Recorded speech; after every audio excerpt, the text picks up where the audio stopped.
오늘 하나님 말씀은 빌립보서 3장 4절서부터 8절까지입니다. 우리 일어나셔서 같이 읽겠습니다. 그러나 나도 육체를 신뢰야만 하며 만일 누구든지 다른 이가 육체를 신뢰할 것이 있는 줄로 생각하면 나는 더욱 그러하리니 나는 8일 만에 할례를 받고 이스라엘 족속이요 베냐민 지파요 히브리인 중에 히브리인이요 율법으로는 바리새인이요 열심으로는 교회를 박해하고 율법의 의로는 흠이 없는 자라. 그러나 무엇이든지 내게 유익하던 것을 내가 그리스도를 위하여 다 해로 여길 뿐더러 또한 모든 것을 해로 여김은 내 주 그리스도 예수를 아는 지식이 가장 고상하기 때문이라. 여기까지 읽겠습니다. 아멘. 네, 가장 고상한 지식 첫 번째 말씀으로 여러분에게 증거하겠습니다. 여러분, 빌립보 교회는 우리 지금 보통 보시면 2장서부터는 빌립보 교회의 문제들이 나오는데, 빌립보 교회는 여러 가지 문제들이 있었지만 크게 두 가지 문제에 직면해 있었습니다. 첫 번째는 2장 1절 2절에서 우리가 보면 알겠지만, 그러므로 그리스도 안에 무슨 권면이나 사랑의 무슨 위로나 성령의 무슨 교제나 긍휼이나 자비가 있거든 마음을 같이하여 같은 사랑을 가지고 뜻을 합하여 한 마음을 품어. 조금 더 읽어드리면, 아무 일이든지 다툼이나 허용으로 하지 말고 오직 겸손한 마음으로 각각 자기보다 남을 낮게 여기고 각각 자기 일을 돌볼 뿐더러 또한 각각 다른 사람들의 일을 돌보아 나의 기쁨을 충만하게 하라. 2절에 보면 마음을 같이하여 같은 사랑을 가지고 뜻을 합하여 한 마음을 품어. 빌립보 교회는 교회 내부에 분열의 이런 일이 있었습니다. 이제 우리가 나중에 사정에 가서 보면 알겠지만, 이렇게 빌립보 교회의 문제는 첫 번째, 성도 간에 연합하여 있지 못하고 한 마음을 갖지 못하고 한 복음 안에 있지 못하는 것이 크게 문제였어요. 그래서 사도는 너희 뭐라고 우리에게 권면하느냐, 너희 안에 이 마음을 품으라, 곧 그리스도 예수의 마음이니. 그러면서 예수 그리스도가 어떤 분이신지를 우리에게 들려주심으로 한 마음이 될 것을, 한 교회가 될 것을 권면해 주셨고, 이제 두 번째 다루고 있는 것은 아주 치명적인 교회를 위협하는 이단의 문제에 대해서 말씀하고 있습니다. 물론 지금 빌립보 교회 이단은 나중에 더 하겠지만, 먼저 우리가 살펴볼 것은 율법주의자들이었어요. 이들의 핵심적인 가르침은 복음만이 아니다. 율법도 지켜야만, 율법을 준수해야만 너희들 구원받을 수 있고 하나님의 백성으로 받아들여 줄 수 있다. 이렇게 가르쳤던 자입니다. 복음 거부한 거 아니에요. 그러나 복음 플러스 율법 준수가 있어야만 구원받을 수 있다. 말함으로 복음이 모자르거나 또는 충족하지 않은 것으로 오해하도록 만드는 그런 악한 이단이었습니다. 그리고 그들은 자신들이 유대인인 것과 율법을 갖고 있는 것, 그것들을 또 통해서 할례라는 육체의 증거, 하나님의 표식이 있다라는 것들에 대해서 몹시도 자랑하던 그런 사람들이었습니다. 자, 여기서 우리는 잠시 이런 빌립보 교회의 상황들이나 이런 것도 떠나서 우리 인간이라는 것이 어떤 것인지 한번 생각해 보십시다. 여러분, 우리는 참 다양한 얼굴들을 갖고 있어요. 지금 교회에서 보는 모습들은 다 선하고 거룩하시고 간영도 많고 사랑도 많지만, 실제로 우리는 어떤 상황에서는 전혀 다른 얼굴들을 갖고 또 행동할 때가 있어요. 가까운 사람한테는 되게 친절하지만 낯설거나 또는 자기하고 좀 문제가 있는 사람은 또 다른 얼굴이 있을 때가 많잖아요. 그렇죠? 정말 천의 얼굴을 갖고 있는데,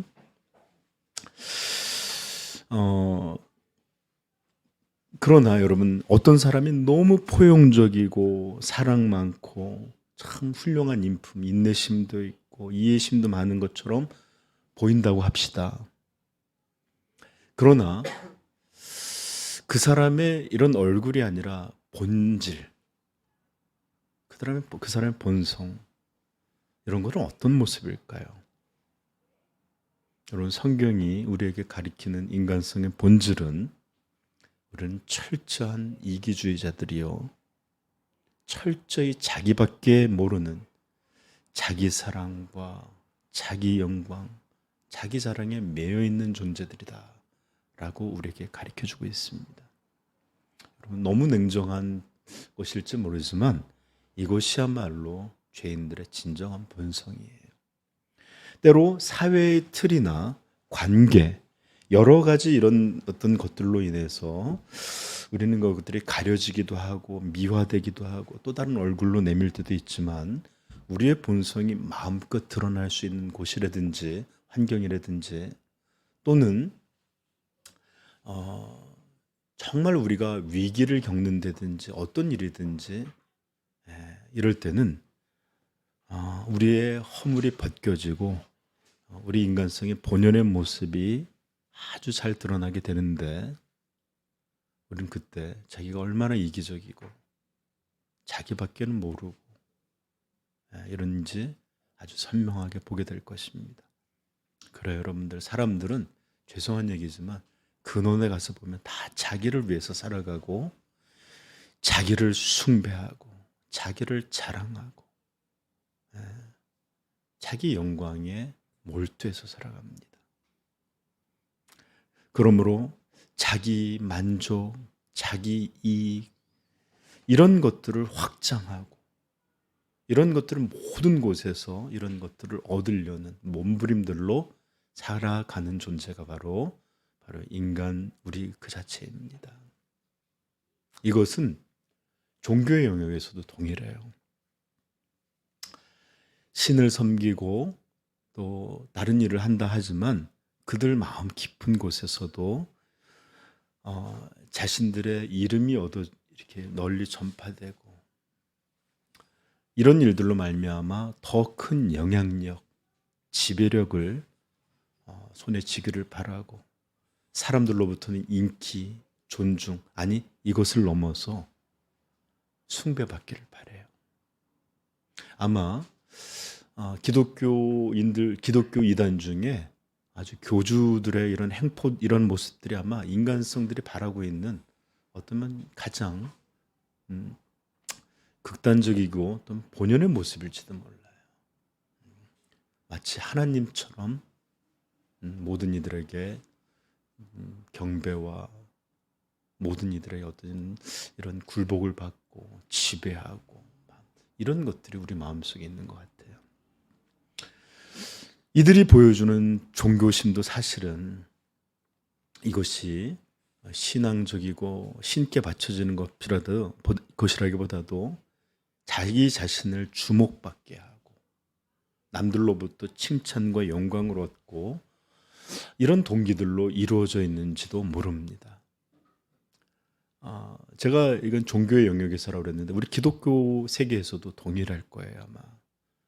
설교자들이 참 열심히 준비들 하고 설교를 감동적이고 뛰어난 설교로 이렇게 설교하지만 때로 이것은 하나님을 위한 것이 아닌 자신의 이름과 자기를 위한 일들의 동기로 숨겨져 있는지도 잘 모릅니다.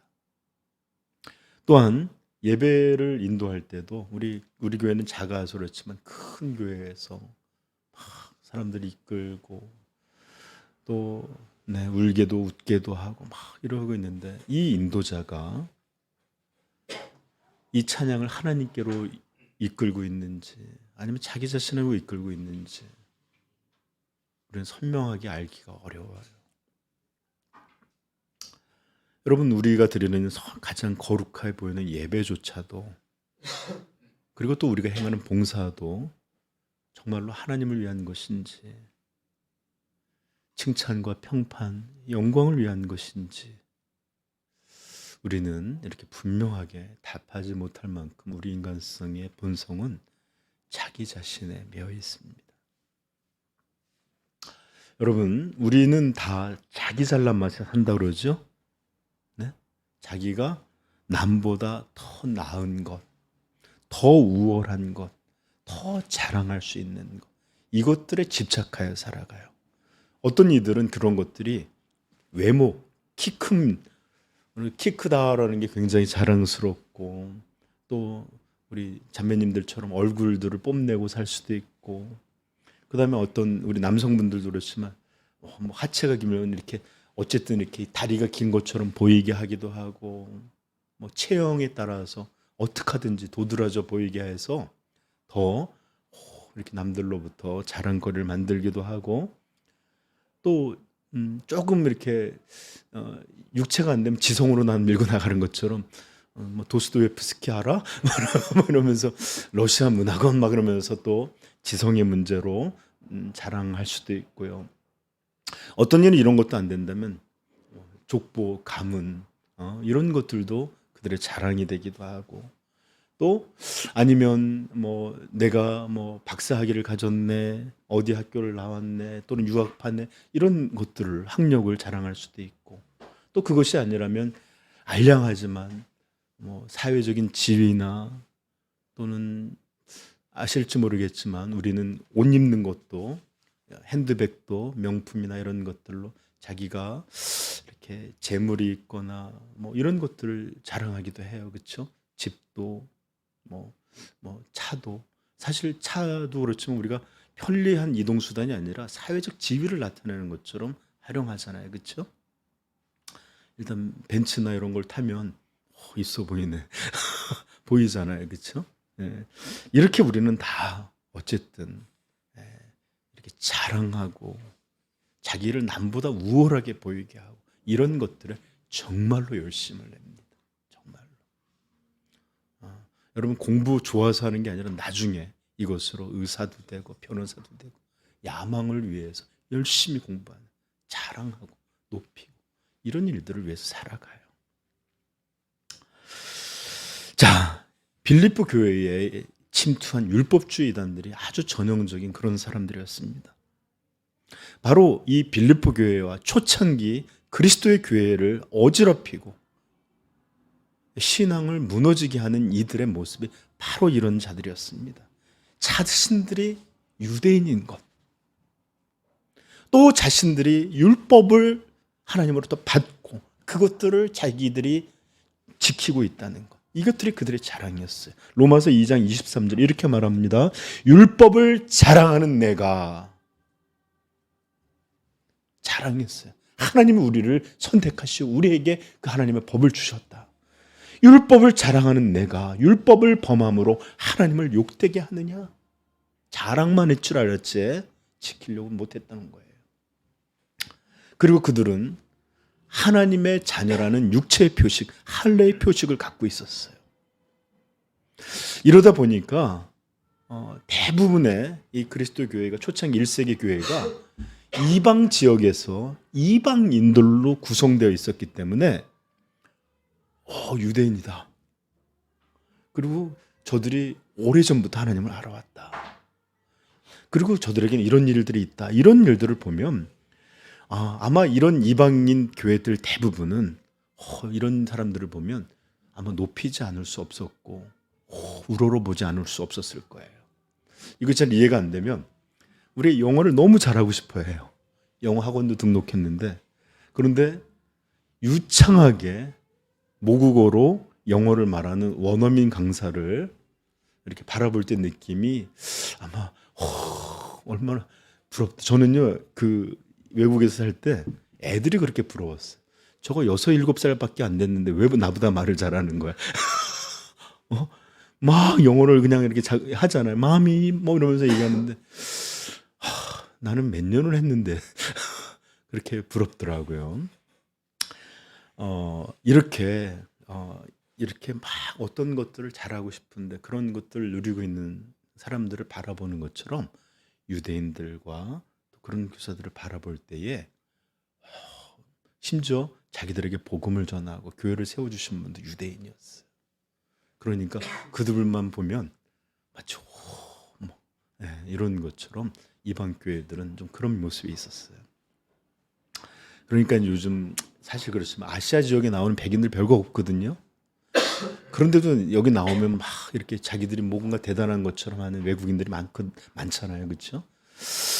자, 그런 사람들처럼 그들은 이렇게 교회들을 순회하면서 이방 교회들에서 여러 가지 것들을 자랑하고 다녔던 사람들입니다. 그리고 그들이 이렇게 말하는 율법주의, 율법을 준수해야 된다, 막 이렇게 말하는 것도 사실 율법에 대한 관심, 하나님에 대한 열심이라기보다는 자신을 높이기 위해, 자신이 어떤 것들을 지배하기 위해, 자기를 위해서 그렇게 더 강조하고 교회들을 어지럽혔던 거예요. 자, 바로 이런 율법주의자들의 모습이 신앙으로 가려져 있지만 자신을 높이고 자기 자랑, 자기 영광의 본성을 따라 사는 인간성의 아주 본연의 모습을 보여주는 그런 모습이었던 거예요. 자, 저는 이제 여러분들에게 이런 인간적인 아주 일반적이고 전형적인 인간의 모습이 아닌 다른 한 모습, 한 사람을 여러분들에게 소개하려고 합니다.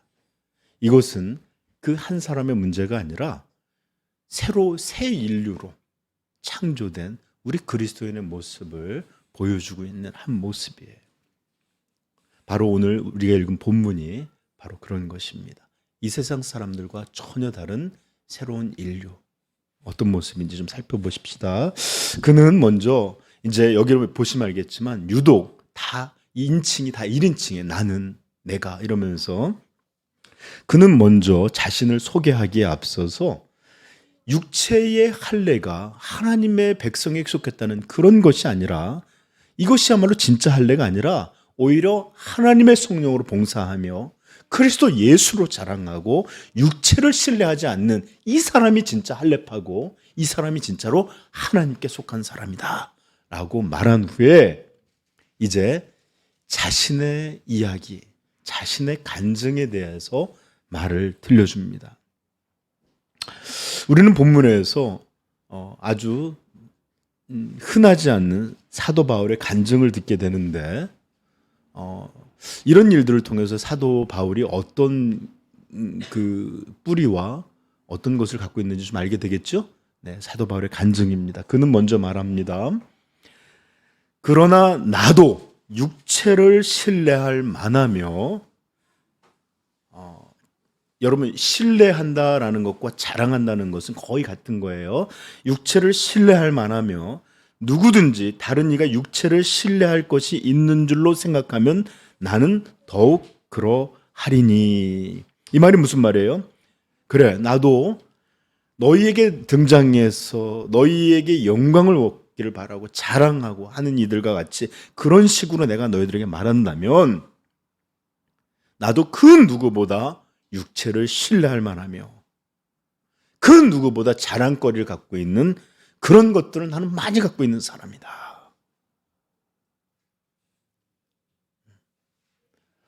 오해들 할 수 있죠. 우리에게 복음을 전해주신 분은 좀 이렇게 이들 정통 유대인들과 좀 다른 뭔가 그러지 않기 때문에 이걸 강조하지 않나 하고 있는데, 사도가 말하는 거예요.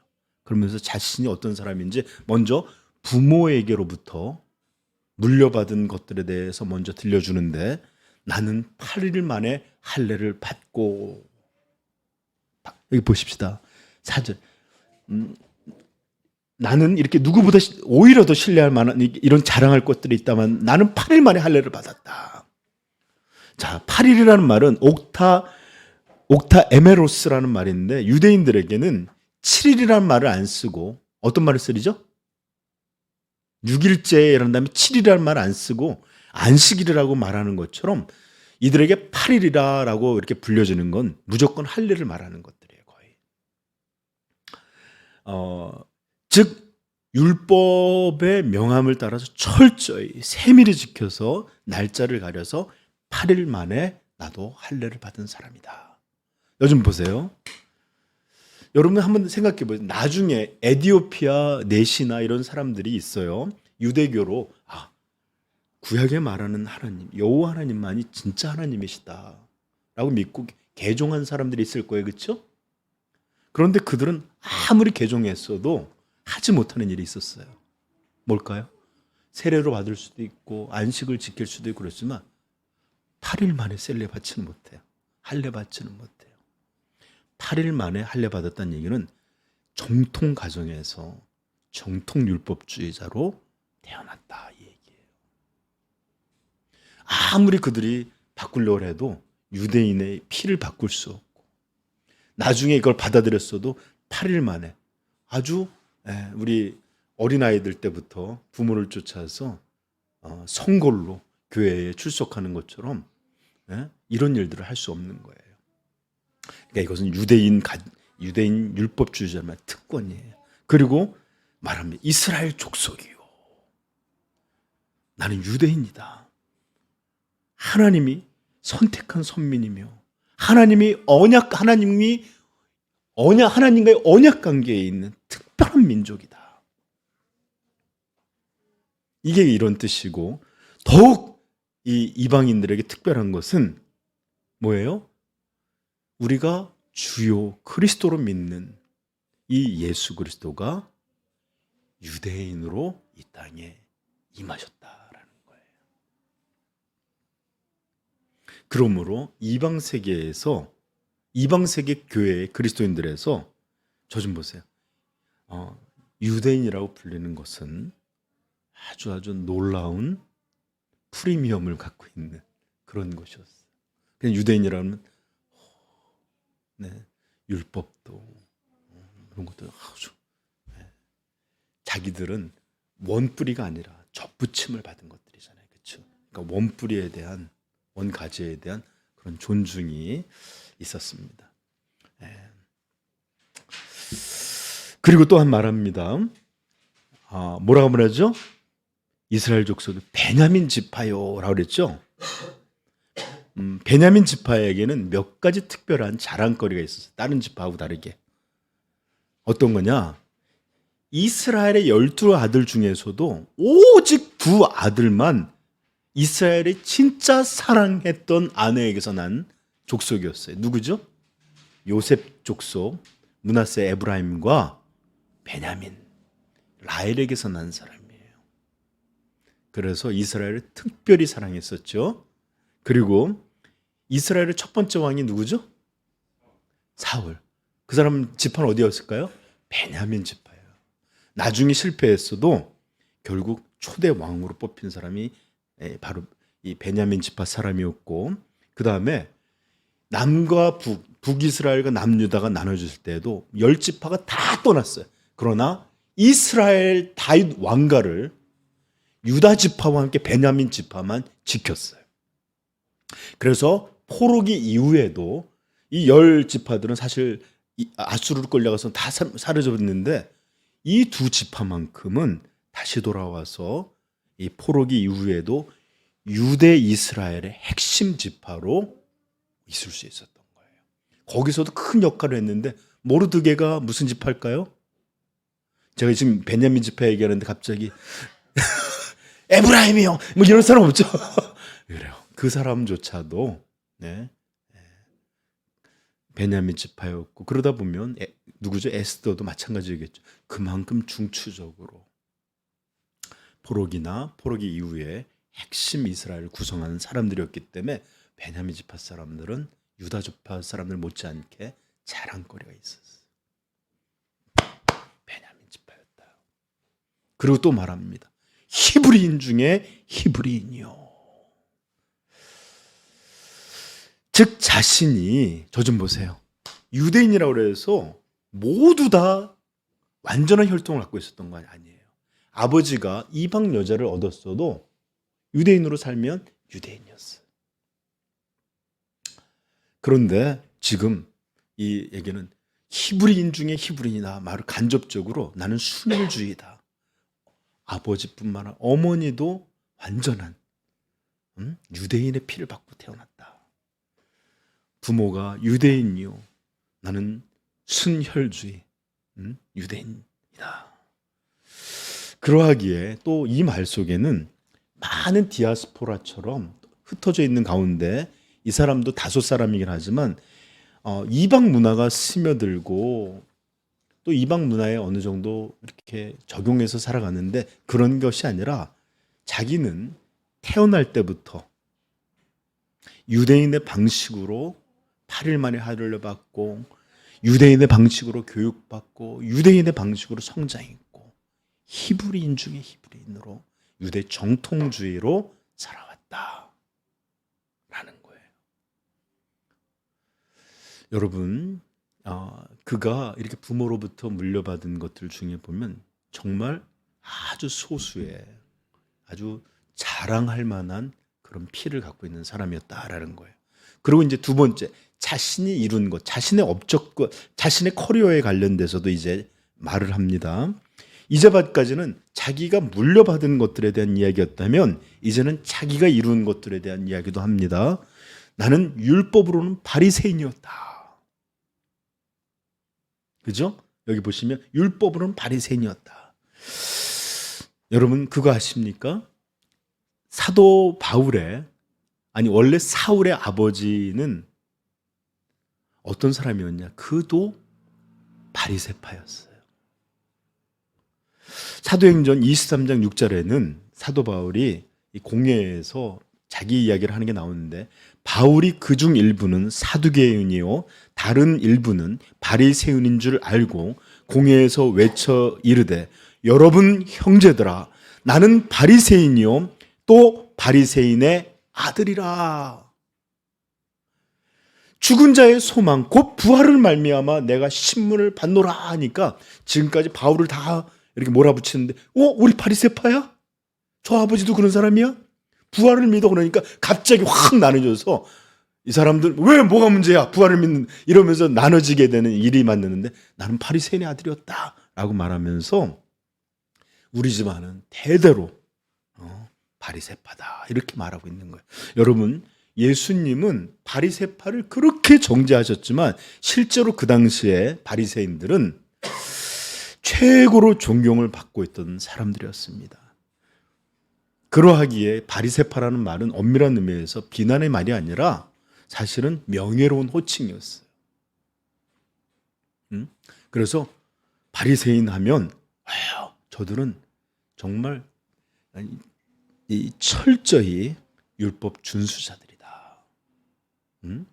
하나님을 향해 불같은 그런 열심이나 세세한 규정까지도 만들어 놓고 지키는 그런 아주 훌륭한 자들이다라는 그런 이런 평판이 있어요. 예수님은 그것을 이제 헛된 것, 저렇게 사람들의 명예만 구하고 속으로는 다 썩어 있는 이런 것들을 비판하시는 것이었죠, 그렇죠? 그러나 당시에 어쨌든 바리새파라는 것은 굉장히 명예로운 이름이었어요. 한마디로 말해서 바리새파라 그러면 율법과 종교의 끝판왕 같은 느낌이었어요. 우리 시대 부자들의 끝판왕이 뭐예요? 재벌. 이렇게 말하는 것처럼 종교적으로 도덕적으로 끝판왕 바리새파다. 그럼 얘기 끝이에요. 네. 그런 애였고 특별히 이 사람은 바리새파 중에서도 아주 더욱 진골에 가까운 아주 뛰어난 학문으로 율법을 배우던 사람이었습니다. 여러분 이 사도 바울의 스승을 기억하십니까? 누군지 아세요? 뭐죠? 네 글자. 네? 힌트. 가브. 네, 그렇죠. 가말리엘. 그렇죠. 맞췄습니다. 이 사람은 실제로 지금도 유대인들이 존중에 맞지 않는 바리새파 위대한 랍비였어요. 이 학력으로 따지면 지금은 하버드나 예일, 우리식으로 하면 서울대에서도 아주 끝판왕 같은 그런 최고의 그런 학자였고 그런 선생님이었어요. 지금 사도행전 23장 3절에 나는 유대인으로 길라기아 다소에서 낳고 이 성에서 자라 가말리아의 문화에서 우리 조상들의 율법의 엄한 교육을 받았고. 여러분 이 선생님들이 수많은 사람을 모집한 게 아니에요. 자기의 제자들을 탁 하고 아주 가말리아 문화에서 엄중한 교육을 받은 거예요. 바리새파 중에서도 아주 진성 바리새파라는 겁니다. 그리고 또 말하죠. 뭐라 말하고요? 열심으로는 교회를 박해하고, 그냥 이 테이블에서 공부만 하는, 열심히 배우던 자가 아니라 율법에 너무나 열심을 내어서 이 율법을 파괴하는 것처럼 보이는 예수 그리스도를 믿는 교회를 잔멸하고 다녔던 사람이 바로 이 사람입니다. 그저 어떤 것들을 따르는 게 아니라 행동주의 지성인이었어요. 그래서 그는 이 이단 괴수라고 하는 이 예수 믿는 사람들을 박해하고 진멸하는 일에 앞장을 섰던 그런 탁월한 열성이 있는 사람이요, 이 율법주의 투사였습니다. 그가 어떻게 우리가 예수님을 만나고 구원받게 되죠? 이스라엘에서도만 모자라서 다 흩어지니까 다메섹에까지 가서 이놈들을 잡아서 해내려고 대제사장한테 그걸 권한을 받아갖고 그 진멸하러 가는 중에 예수께서 그를 붙잡으셔서 이방의 사도로, 그리스도인으로 바꾸신 그런 장면이 바로 이런 이가 박해하던 현장에서 이루어졌던 일입니다. 이 사람 때문에 초대교회의 첫 번째 순교자 누구였죠? 첫 번째는 아닌가요? 첫 번째는 사실은 야고보가 먼저였고, 교회에서 이렇게 했던 일들이 있었죠. 네, 스데반을 죽이게 하는 것에 아주 이렇게 주도했던 사람이 바로 이 사람입니다. 즉 이 말은 나는 이 정도로 이 율법을 그냥 따르고 배운 것만 아니라 이것을 지키려고 이런 짓까지 했던 그런 율법의 열렬한 율법주의자였다. 그리고 말합니다. 율법의 의로는 흠이 없던 자라. 여러분, 이 말은 사실 나는 죄가 없는 자라라는 말이 아니라 율법의 의, 즉 율법의 조항들과 명령들과 이것에 대해서는 어떠한 허점을 찾을 수 없을 만큼 빠짐없이 세세히 열심히 모든 것을 지켜왔던 그런 사람이었다.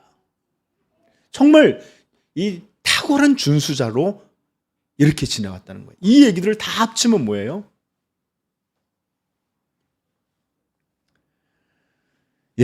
그는 얼마나 이렇게 사도 바울은 자신의 고백에서 나는 철저한 유대주의자였고 철저한 율법주의자였고 이것을 준수하고 지키는데 뿐만 아니라 이것을 방어하고 이것을 위해서 싸우는데 열렬한 투사였다.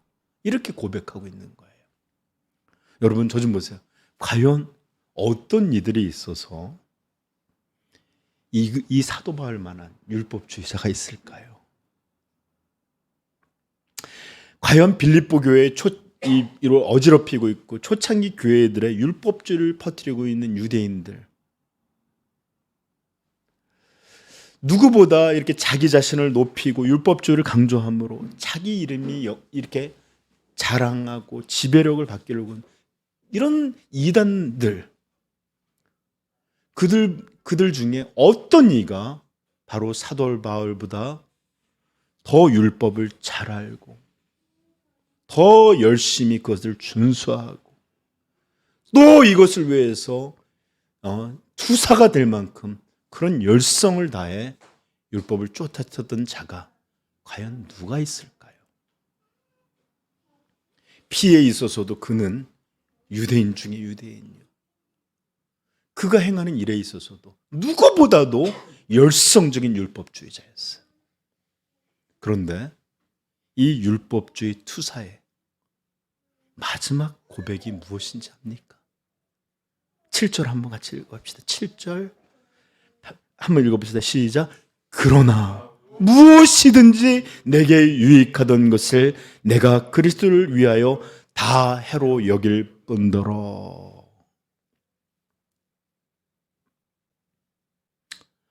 네. 그리고 8절 후반부에 뭐라 그러죠? 내가 이런 것들을 배설물로 여기고 있다. 이런 진성 유대인이요, 율법주의자요, 이런 아주 투사가 뭐라고 말하냐? 무엇이든지 내게 유익하던 것을 내가 그리스도를 위하여 다 해로 여길 뿐만 아니라 배설물같이 똥과 같이 여긴다. 더 나아가서 그렇게 표현하고 있는 겁니다. 여러분, 여기서 유익하던 것들은 어떤 것을 말하는 걸까요? 지금까지 자신이 가치 있게 여겼던 것입니다. 지금까지 자신이 목숨 걸고 지켜왔던 것이고 가장 이것이 귀한 것이라 믿어왔고 이것으로 말미암아 남들로부터 칭찬과 영광을 얻었고 이것으로 말미암아 사람들이 바리새파, 믿음의 투사, 아니 이게 율법주의 투사, 가말리엘 학파, 이렇게 모두 이렇게 자신을 유익하게 만들, 자랑하게 만들 이런 유익하게 하던 것들을, 즉 남보다 더 도드라지게 하고 남보다 더 우월하게 하고 남보다 더 잘난 것처럼 보이는 모든 유익하던 것들, 이것들을 한마디로 그의 자랑이었고 그의 영광이었고 사랑이었던 것, 이것들을 버린다가 아니라 그는 뭐라 하냐? 이것들을 해로 여긴다라고 말했어요. 해로. 여기서 해라는 말은 재미라는 단어가 쓰였는데 손실, 불이익, 손해 이런 것들을 말하는 것인데 우리말이 조금 더 강렬해요. 그렇죠? 손해로 여긴다라고 하는데 해로, 이 말은 좀 강하게 느껴지는데 여러분, 이게 비교가 될 말인지 모르겠지만 저는 어떤 사람이 라면을 너무 좋아하는 한 사람이 있는데 지금 그날 저녁에 최고급 뷔페나 호텔 뷔페나 또는 최고급 음식점에서 식사 약속이 있다고 한번 가정해 보십시다. 그런데 옆에서 누가 라면을 끓여놓고 먹을래? 같이 먹자 이러면 여러분들 이 사람이 이 라면에 대해서 어떻게 느끼겠어요? 먹어볼까? 이렇게 생각할까요? 아니겠죠. 이제 자신이 먹게 될 고급질 음식, 자신이 누리게 될 이 포만감이나 이 미식 이런 것들을 누리지 못하게 하는, 방해하는 것으로, 그죠? 이거 먹으면 많이 못 먹잖아 하는 것으로 손해로 여기지 않겠어요? 이전까지는 라면 너무 좋아했는데 지금 앞에 참 만찬이 있다 그러니까 이것을 먹는 것을 아니야, 난 안 먹을 거야, 손해로, 먹는 것을 손해로 여기는 것처럼 지금 사도 바울이 이전에 모든 좋은 것인 줄 알았는데 이것이 오히려 더 큰 것을 누리시지 못한 손해다, 해다, 이렇게 여기고 있다라는 말이에요. 그리고 이것을 더 나아가서 이런 것들을, 유익하던 것을 배설물로 여긴다라고 말하고 있어요. 여긴다. 즉 이것은 손해를 넘어서 무가치한 것이고 나는 이런 것들이 이제는 역겹고 더럽고 추한 것처럼 보여진다, 이렇게 고백하고 있는 거예요. 여러분, 저 좀 보세요. 아무리 자기 사랑이 넘치는 사람이 있어서 자기에게 완전 중독된 사람이에요. 평생 이건 내가 내 머리 하면서 자기 잘라놓은 머리도 보관하고 손톱도 이건 다 내 일부야 하면서 보관하고, 빠진 이들도 서양 사람들 중에는 자기 애들 입 뺀 거를 다 보관하는 그런 사람도 있더라고요. 우리의 성장했던 이빨이야 이러면서 다 보관하는 사람이 있다고 칩시다. 내 이빨까지. 그런데 아무리 그렇게 모든 걸 다 보관하는 사람이 있다 할지라도 자기 몸에서 나왔다는 이유만으로 자기 똥, 자기 배설물까지도 하나하나 오늘 거야, 어제 거야, 10살 거, 이렇게 해서 다 똥을 보관해 두는 사람이 있을까요? 없을까요? 아마 전혀 없을 겁니다. 아무리 그것이 자기 몸에서 나왔다 한들, 여러분 똥 내면서 내 향기, 냄새 좋아할 사람이 없고 보내기 아까워서 똥을 다 일일이 살펴보고 관찰하고, 심지어는 아까워서 촉감이라도 누릴까 봐 이렇게 똥을 주물럭거리면서 못 보내는 이런 사람이 있을까요? 이런 사람이 있다면 정신 착락이겠죠. 오히려 자기 똥인데도 불구하고 냄새나고, 그 다음에 똥 살펴보기 전에 그냥 내가 쑥 내려버리고, 그 다음에 그것들을 계속 생각해서 다음 밥 먹을 때까지 묵상하기보다는 그냥 쑥, 빨리 그냥 버리는, 그렇게 생각하려 하지 않겠을까요? 바로 사도 바울이 자기를 유익하게 했고, 자기를 남보다 낫게 보이게 했고, 자기가 여지껏 사랑하고 자랑하고 영광으로 여겼던 이런 것들이 이제는 자기에게는 더럽고 추하고 버려져야 될 배설물과 같이 여긴다, 이렇게 말하고 있는 것입니다. 여러분, 도대체 무슨 일이 그에게 있었기에, 도대체 어떤 일이 있었기에 그렇게 진성 유대인이요,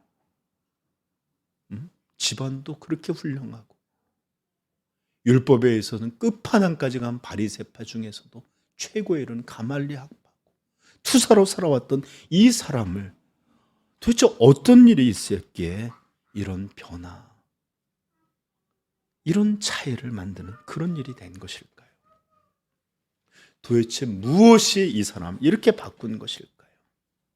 남들이 여전히 자랑으로 여기는 것, 아직도 교회들을 삽질을 다니면서 자신이 유대인인 것들과 율법주의 지키는 것과 이런 것들을 잘하고 있는 이런 시대에서 왜 그는 이것이야말로 내겐 가장 큰 손해요, 더럽고 추하고 버려져야 될 배설물이다, 이렇게 생각하고 고백하게 만든 것은 과연 무엇일까요? 그것은 바로 8절에 기록되어 있습니다. 우리 7절부터 한번 읽어볼까요? 시작.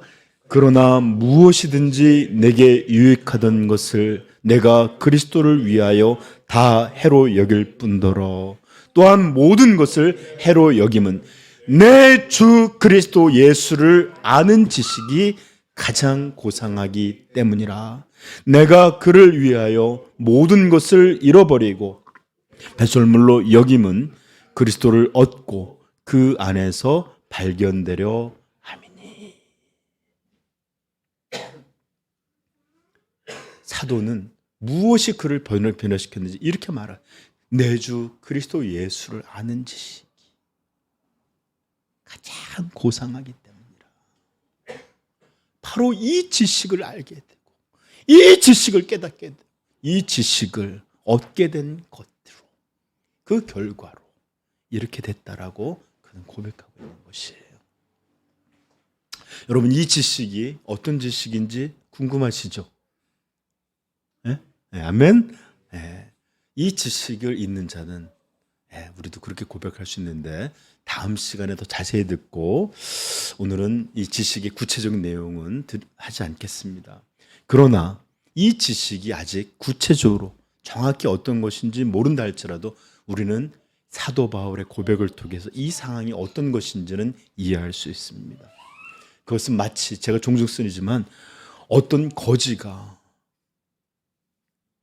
이 제국의 왕에게 초대되어 찬란한 궁정에 들어가서 예복을 갈아입고 풍성하고 화려한 음식을 다 먹고 난 이후에 이제 다시 자신의 집으로 돌아와서 거적대기 같은 다리 밑 쓰레기가 뒹굴고 이런 냄새나는 그런 곳에 들어와서 또 쓰레기 더미에서, 옛날에는 이렇게 거지들이 바가지를 들고 이렇게 구걸을 많이 다녔는데 그런 것도 없으면 쓰레기통을 뒤지면 버려진 음식들을 신내 나는 것들, 썩은 것까지도 끌고 와서 정 못 먹을 거면 꿀꿀이 죽이라 끓여 먹기도 했었어요. 그 신내 나고 썩은 것들을 들고 와서 앉아 있을 때 이 거지가 어떤 느낌이 들까요? 이것은 이제 자기가 예전에는 다 그것밖에 없는 줄 알았는데, 그래서 서로 이 거적대기 누가 더 많이 차지하는지, 썩은 음식 누가 더 많이 가져가는지, 누가 어느 지역을 더 많이 차지해서 쓰레기통을 더 갖고 있는지, 이런 것들로 싸웠는데 그러고 와서 누리고 와서 보니까 이건 사는 게 아니구나. 이건 집도 아니고 쓰레기 바가지 확 던져버리면서 이따구가 음식이라고, 이런 것을 느끼는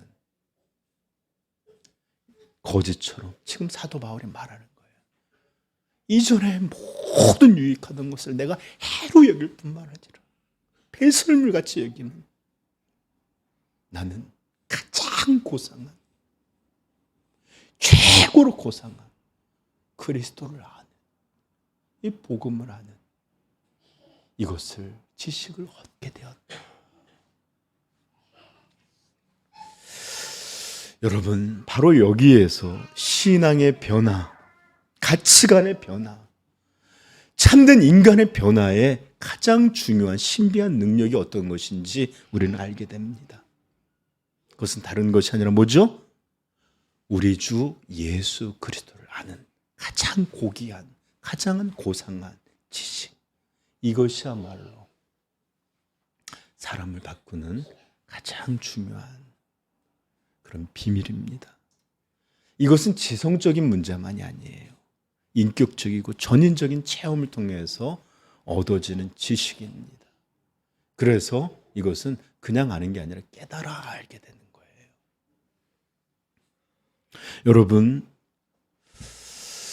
왜 우리는 사도가 내게는 이것이 해가 되는 일이요, 배설물 같은 것이다 라고 하는 것을 왜 우리는 그렇게 놓지 못하고 여전히 자랑하고 여전히 그것을 붙들고 그렇게 애착하여 살아갈까요?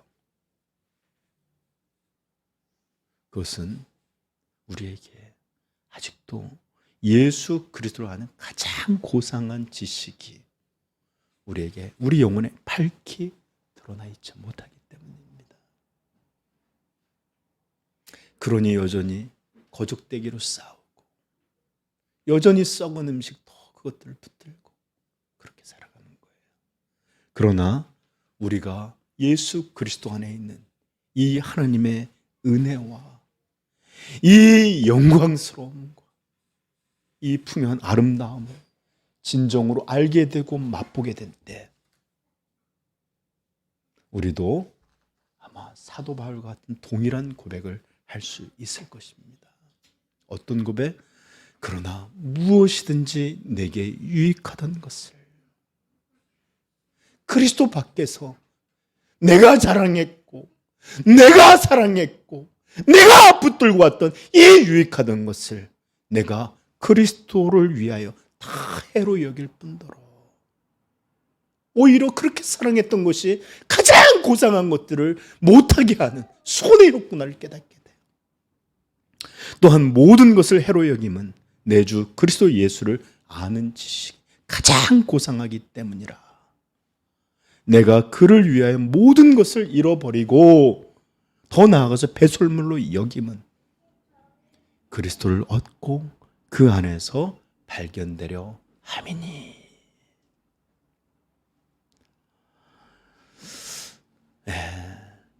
우리 안에도 이런 가장 놀라운 고상한 그리스도를 알게 되는 이 지식을 통해 우리도 이런 사도와 같은 진정한 성도의 고백을 할 수 있게 되기를 간절히 소원하며 축복합니다.